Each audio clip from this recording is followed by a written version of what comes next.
Hey guys, today's story is about a paladin that broke their oath, and then argued that they did right by it. So, I'm not entirely sure if this is a horror story, but it seemed the most appropriate place for it. Also, a warning for potential spoilers for Wrath of the Righteous, but nothing particularly massive.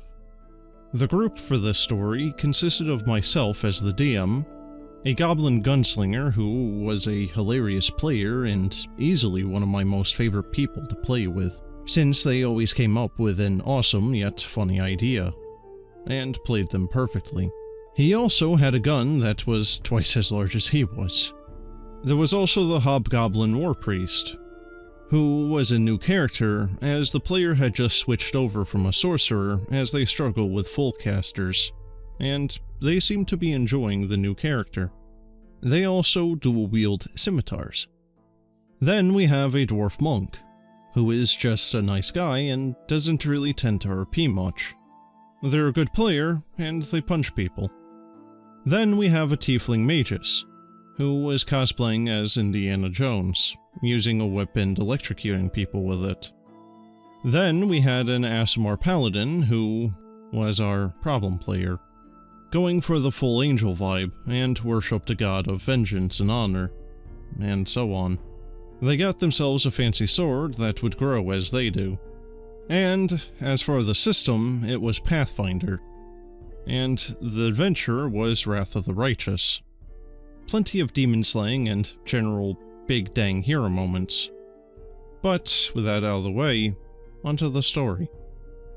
So the group were exploring the ruined city of Kenebris, hot on the trail of some cultists who had been helping the demons out.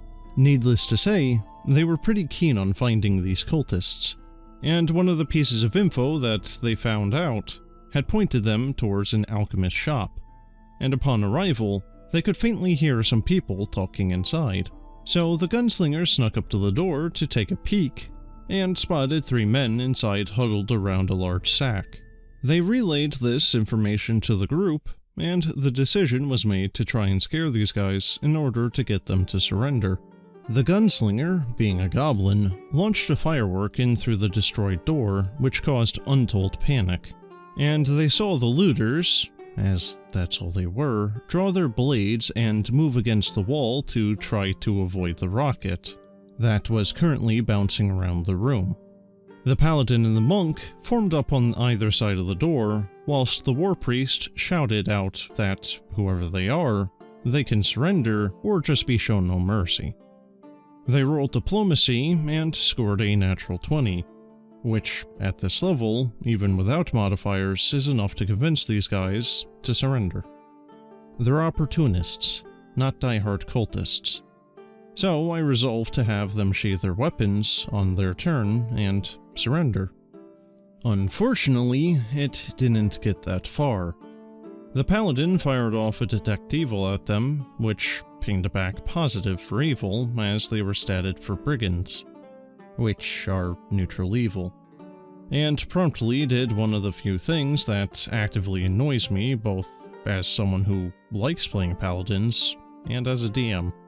They immediately jumped to, "They're evil, therefore I must kill," and took a swing at them. Suffice it to say, 5 heavily armed crusaders versus a few looters doesn't exactly end well for the looters, and only one ended up surviving, getting knocked out by the magus as per request of the war priest. The war priest immediately rounded on the paladin and berated them for potentially murdering innocent people, to which they responded with, "They were evil, and in a building known to be a cultist hideout. I don't see the problem." It's at this point that I checked up on the code for that particular deity, and note that the paladin has just broken 2 of the tenets in their desire to murder evil. Specifically, 1. Those proven guilty must be punished for their crimes.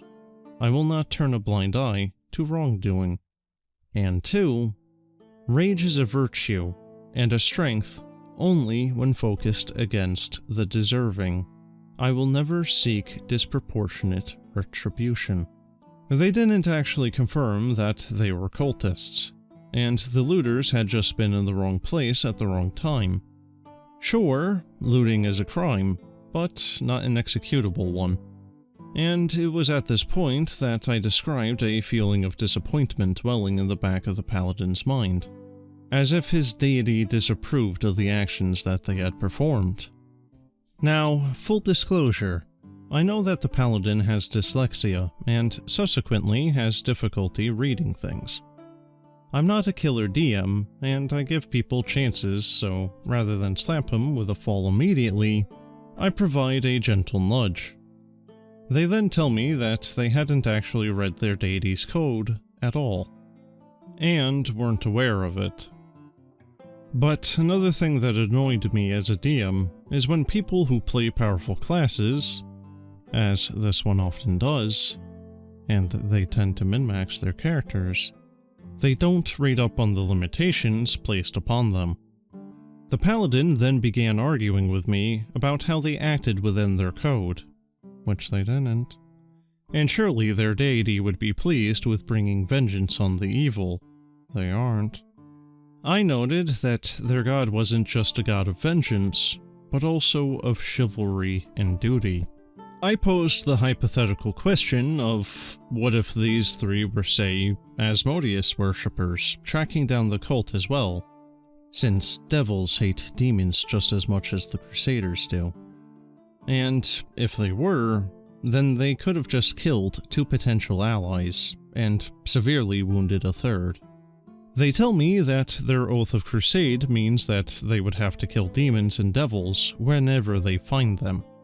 Which, fine, whatever, but these guys weren't devils or demons.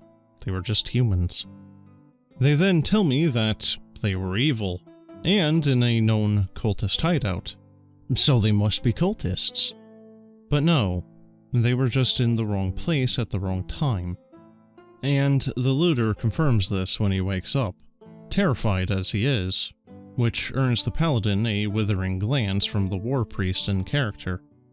So I tell them that they've basically been warned by their god, and I'm not going to make him fall immediately, but any other breaches of the code will likely cause that to happen.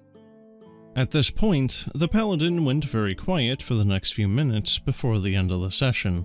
We had been playing about 3 hours or so at this point, and then disconnected from Discord pretty much immediately after I ended the session. I'm pretty sure that they're annoyed at me. Does anyone think I was in the wrong? No. I don't think you are, at least. Frankly, I think you might have even gone a bit too soft on the guy.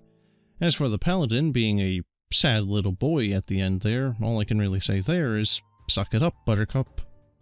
It annoys me how he even admits that he didn't read the god's code, but then doesn't accept the fact that he did wrong and argues that he in fact did right. Because what would you know, having read his god's code, and you being the DM? You don't know jack, yo. But I really can't think of too much else to say here. Paladin was wrong. Nobody else really sucked here. That's it. So, that's the end of the story, guys. Hopefully you enjoyed, and, as always, have a good one.